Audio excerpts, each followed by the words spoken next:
Good morning. Today, 14 December 2024, we are going to discuss editorials from Indian Express. First article here, it talks about one nation, one election.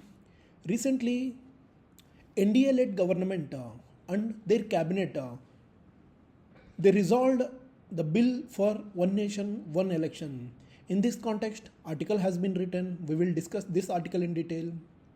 As days goes, more and more article will be published in this regard. Previously also we have discussed one nation, one election several times. This time we will discuss comprehensively. This time views are provided by opposition party. Basically, when views are provided by opposition party, they try to defame the bill, they try to oppose the bill. So these provisions have been discussed. So whenever you have been asked to write question on critically analysis basis, then critical analysis will become a good point. So in this context, you can put it in your answer writing also. So we'll discuss this article in detail. On December 12th, Union Cabinet, they approved this bill to implement simultaneous elections across India. Basically, it involves three tiers of the elections. What are all the three tiers? One is Lok Sabha, parliamentary form of government we'll call, then state legislative assemblies, and then local bodies, the Panchayati Raj system and municipality system. How this law has been implemented? There was a high-level committee chaired by former President Ramnath Kovind. They gave several recommendations. The committee submitted report on one nation, one election. Basically, they submitted on September. So based on this committee report, government has taken action. It is highly noteworthy. Committee not gave any freedom to study the pros and cons of the simultaneous election, but they suggested legislative and administrative measures required to implement this one nation and one election. If we talk about the committee was established in September 2nd, 2023. They worked for almost 191 days and they submitted 18,626 pages report submitted on March 14, 2024. If you consider the report, there were several suggestions that were invited from the public. 21,558 responses were received. 80% of the people supporting simultaneous elections. But even critics have pointed out suggestions were invited only in Hindi and English. So you can understand, India is composition of 29 states and union territories. Each and every state has their own language and culture. When you invite suggestion in Hindi and English, you grossly avoid rest of the population suggestions. It doesn't mean they don't provide in Hindi and English. Author is assuming here. So therefore, the response does not reflect sentiments of all regions in India. If you consider 47 political parties who responded, 32, basically all the members of National Democratic Alliance, basically BJP-led government, they favored the proposal, while 15 parties, they opposed it. So even if in party terms also, 47 political parties, 32 supported, 15 opposed it. This will label anti-democratic, anti-federal. Even they expressed concern that this move to one nation, one election, this could marginalize regional parties, this promote national party dominance, and it will lead to presidential style government. Even several concerns were raised. First thing was state and local issues may be overshadowed by national narrative.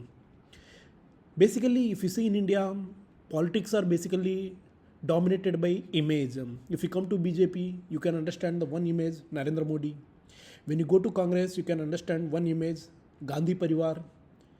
Or if you go to local political parties, for instance, if you go to Andhra Pradesh, if you see TDP, Telugu Desam Party, you can see one image, Nara Chandrababu Naidu. So these kind of narratives, what they will do, they will overshadow local politics. Local politics will be overshadowed by national politics, and then the purpose of the politics will be lost basically. State will lose the flexibility to dissolve the assemblies or even hold elections based on their political needs. It will also affect outcomes of the state elections also. Also, if assembly is dissolved due to some hung legislature or no confidence motion, aligning the new elections with national schedule, this could be very problematic. Even committee proposed Lok Sabha and state legislative elections to be held together, with municipal and panchayati elections following within 100 days of these general elections. Even it outlined constitutional amendments and legislative changes required to change this kind of objective. In order to achieve this objective, we need to make amendment to the Indian Constitution under Article 368. It was even recommended to hold simultaneous elections in nationwide. So it is very necessary to amend the constitution, even relevant laws also, including Article 82A. What is Article 82A? Anything that contained in Article 83 and 172. All these legislative assemblies, they should be constituted in any general elections after appointed date. They should come to form and they should come to form the house and they should come to form the government. Basically what it says suppose is every 5 years, when fifth year is ending, election should be planned by Election Commission of India, which is a constitutional body, and then government should be formed. Even committee made it clear simultaneous elections refers to only general elections to the Lok Sabha and all Vidhan Sabhas. Panchayati elections that would be held within 100 days. Two separate set of elections do not amount to these kind of simultaneous elections. एक side आप बता रहे हो कि simultaneous elections hold करना है, दूसरे side when it comes to panchayat you are telling about holding elections within 100 days. This will be lost in purpose. Basically holding local body elections 3 months later, this is absolutely a new elections. It requires legislative preparation all over again. This includes setting up a polling station, selecting and training polling staff, redeploying security, all within 3 months. How it will happen? Mobilizing 15 million staff before they get over their fatigue, that would be like very biggest challenge. Importantly, millions of voters, they would not be able to return to polling stations because they come from outside. Those employed, they may not be able to take leave again. Even wage workers, they will lose their earnings. This will amount to removing their important constitutional rights also. One more important provision that have been mentioned in the report is that where any state legislative assembly is dissolved on account of this no confidence motion, a hung house or any other event, fresh elections to be carried out in such a house for the remainder of the term. Basically whether it is state legislative assembly, even in parliament also. This provision, this was grossly avoided in this one nation, one election rule. Suppose say government is debacled because of this no confidence motion. On the top of that, the candidates, they want to spend crores for elections for this remaining term. This will lead to a very complicated analysis also. If you see some of the positive features of the report, they recommended single elections role by proposing amendment to Article 325. Basically Article 325 is concerned with Election Commission of India. This will lead to shift of responsibility from local body electoral roles to Election Commission of India in consultation with State Election Commission. Committee also acknowledged the Election Commission of India to detail the requirement of equipment, what are all the equipments, electronic voting machines, voter verified paper audit trails, polling personnel, security forces, electronic materials, all these things. Although there are specific costs that were not mentioned, it is clear we will require at least 3 times of the current number of 55 million electronic voting machines, even voter verified paper audit trails, in order to carry out such a humongous task. This is paradoxical. One side you are proposing for improving the elections, another side you don't have the practical infrastructure in order to carry out one nation, one election. It is also important to note the committee did not examine alternative solutions to high cost and policy paralysis. What is this cost? Cost can be drastically brought down by putting ceilings. Basically political parties, They can go to campaigning, they can spend some 10 weeks to 4 weeks by going to single phase elections. All they need is deployment of 4,000 companies of paramilitary forces.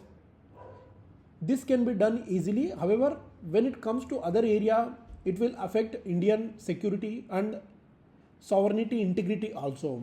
Suppose say we are carrying out elections, we have deployed all our paramilitary forces for election purposes. When India faces some external disturbance from our enemy countries such as Pakistan, then it may affect our security reasons also. With dilution of these original proposals, the moral authority of idea of the simultaneous election, this has been undermined. Even if the proposal was sincere, why all elections have been extended over past decades? If you see why in Himachal and Gujarat elections, they have been traditionally held simultaneously, but now they have been separated. Even why the norm for clubbing all elections due within 6 months, not done in 2024 and earlier.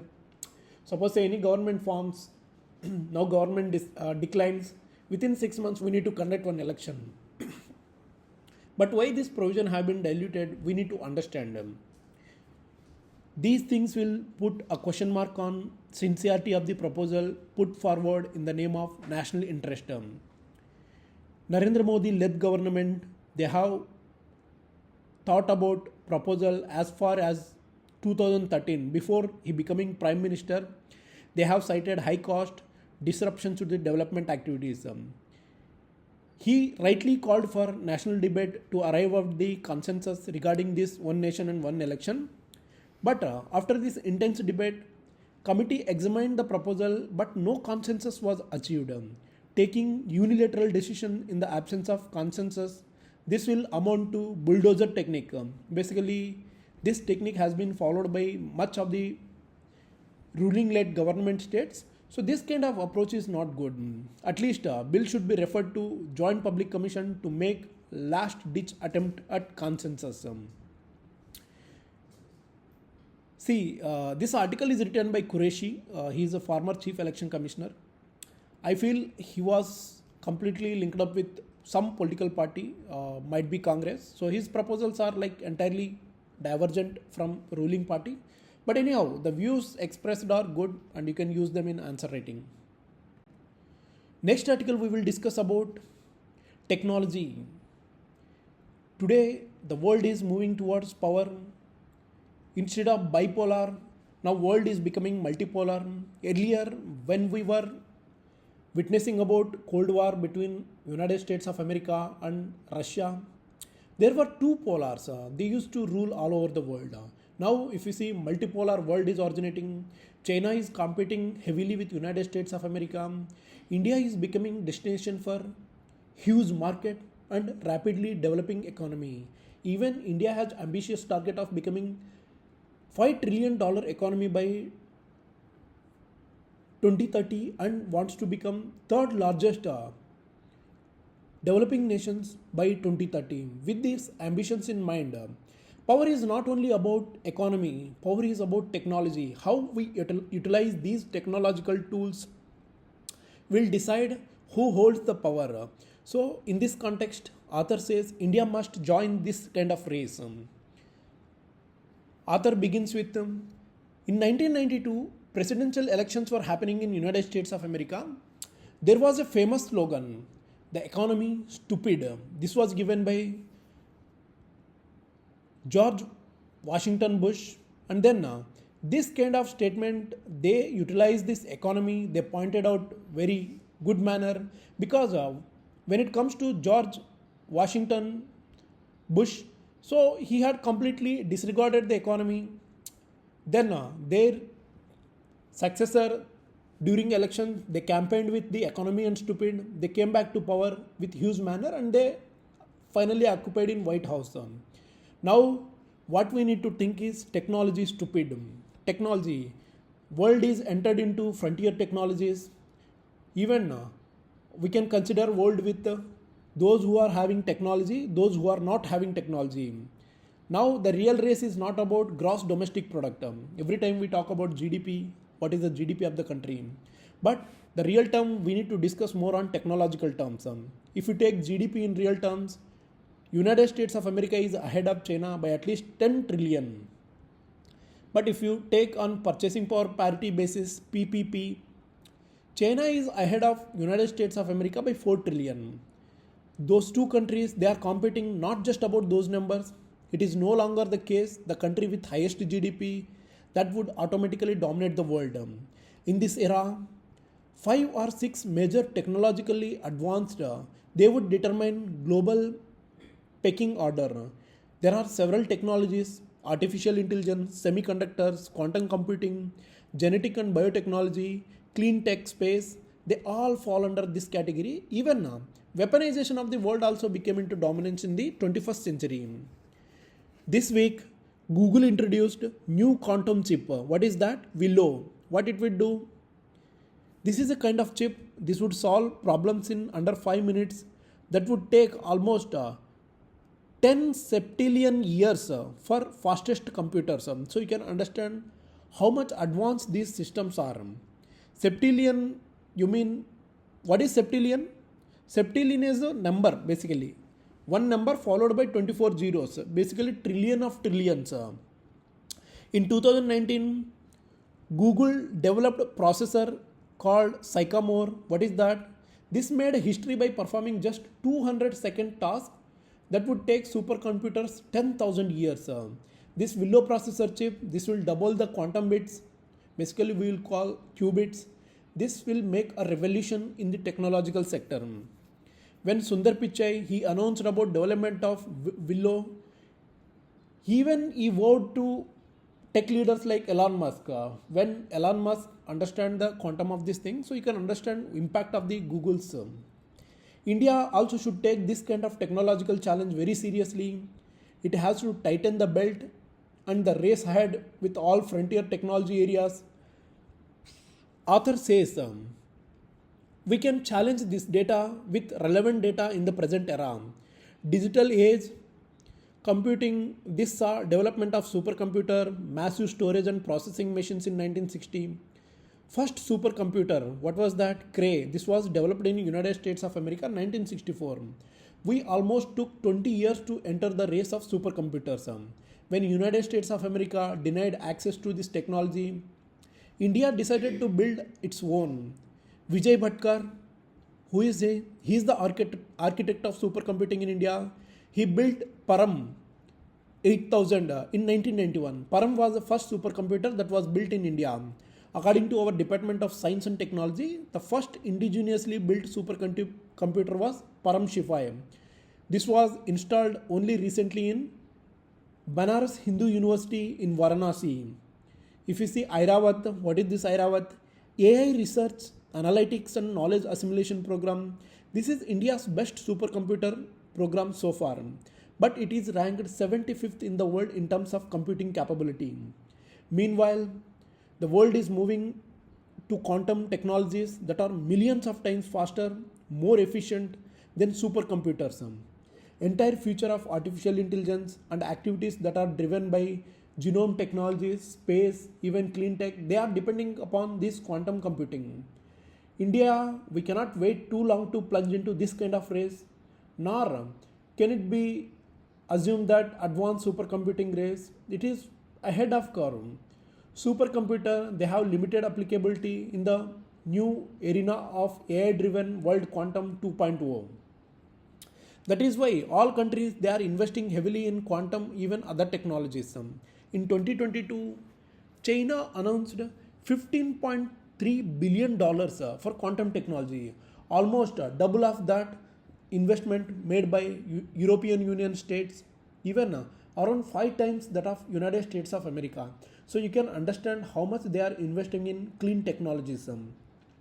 Thanks to visionary initiative of the Narendra Modi's government, India is also taking the quantum race. National Mission on Quantum Technologies and Application. This was established in 2020 with 5-year budget outlay of almost 1 billion. It is the 7th country to have quantum mission.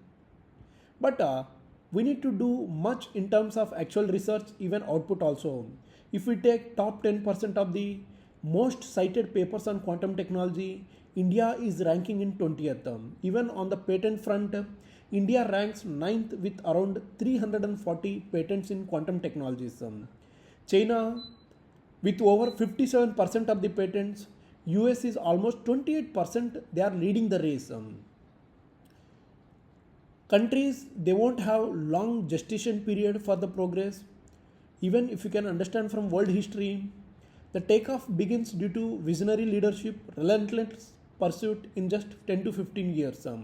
If you understand Franklin D. Roosevelt, they gave such a boost to US economy between 1933 and 1945 through their revolutionary New Deal. What happened between 1933 to 1945? After First World War, dust bowl formed in United States of America, economy completely slowed. They put lot of economic measures, and then thanks to their visionary leadership, economy boomed like anything.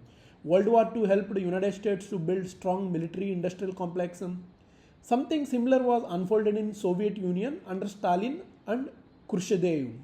Even Deng Xiaoping in 1985-1995, they witnessed China rising as the world manufacturing capital. Once they took off, United States of America, China, they continued their trajectory by investing in frontier areas. China, they got the state funding. US, they got private and public capital. So India also need to join. Now India is joining the race thanks to BJP-led government, and the investments are happening in huge manner. If you can see, national infrastructure pipeline, 5 lakh crores has been invested. Infrastructure development happening at fast pace. But when it comes to budget, we have been constrained.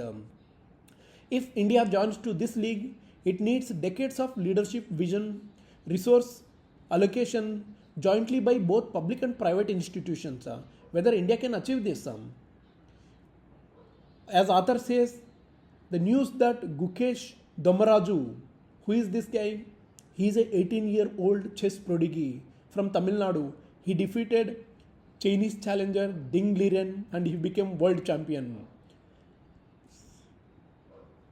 From this, you can understand that India has the brain power that needed to rise in the tech world. It has the 10-year window of visionary leadership also.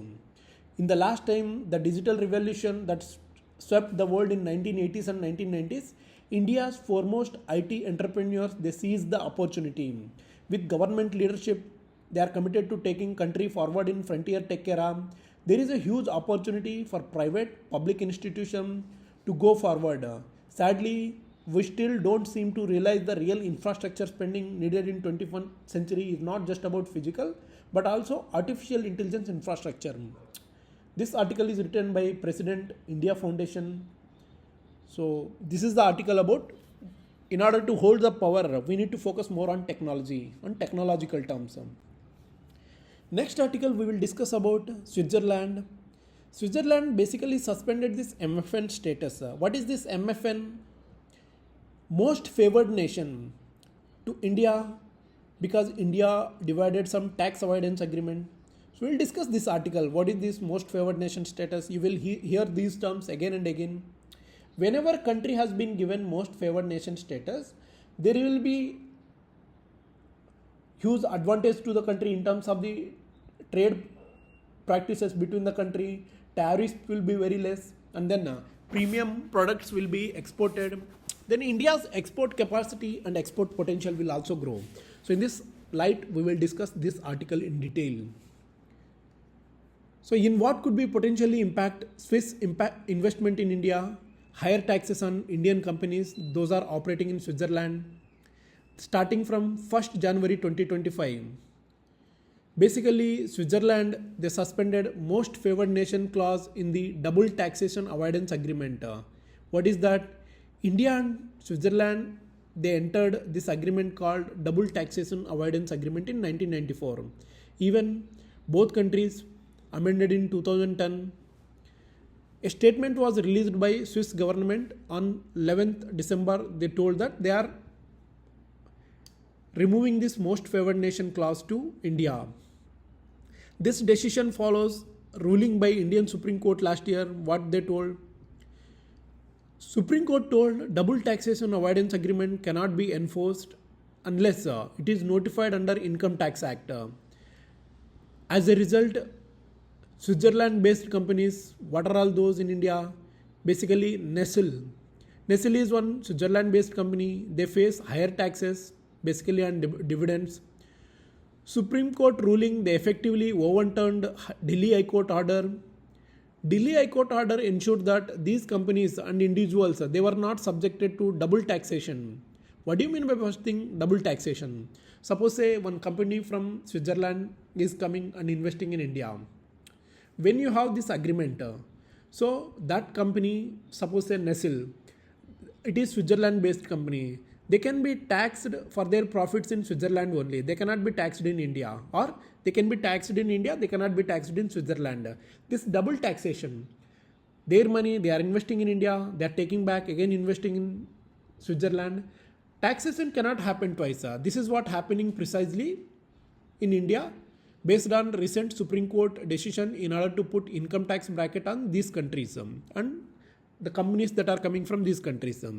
Even experts said this kind of move by Switzerland, this could impact investment in India because these dividend would subject to higher withholding tax.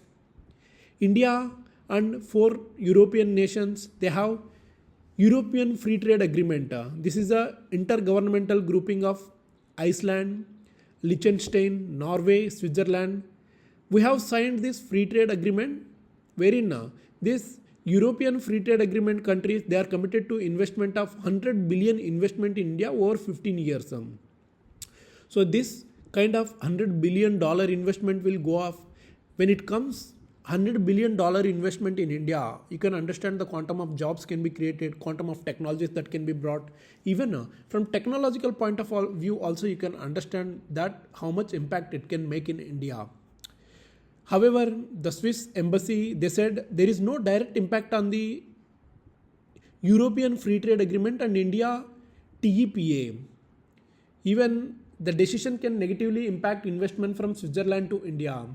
Now the question of interpretation by Switzerland and India on this most favored nation clause, this concerns residual tax rate applications to dividend that is based on double taxation agreement that is paid by company, one of the contracting state to resident state. These kind of challenges we need to understand. We need to remove all these things. Even several people have told about these things, how these things will impact India's investment. If you see 140 Indian companies, basically TCS, Infosys, HCL Tech, Wipro, Dr. Reddy's Laboratory, Eureka Forbes, they have investment in estimated 180 entities in Switzerland. These companies, they are mostly active in sectors of technology, almost 32%. If you consider life sciences, 21%. According to International Monetary Fund, Switzerland is 8th largest recipient of Indian FDI stocks accounting to 3.7 billion. These all things could be impacted because of this most favored nation clause and removal of this clause. So effective from 1st January 2025, beginning of the tax year in Switzerland, this kind of suspension may lead increase in tax liability for Indian entities, those are operating in Switzerland. This will highlight the complexities of navigating international tax treaties in basically evolving global landscape. Beyond immediate fiscal impact, this development reflects broader trends in international taxation. With countries such as India, this is increasingly asserting to stricter interpretation of treaty provisions to protect domestic tax revenues.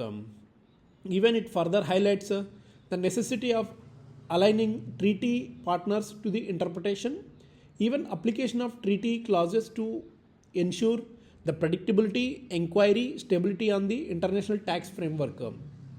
So these things need to be clearly understood. Wherever phishing things are happening, we need to remove and we need to enhance the business and ease of doing business between both the countries. We discussed 3 articles today. First article is about one nation and one elections. Second article is about power today is not only about the economy, we need to focus more on technology also.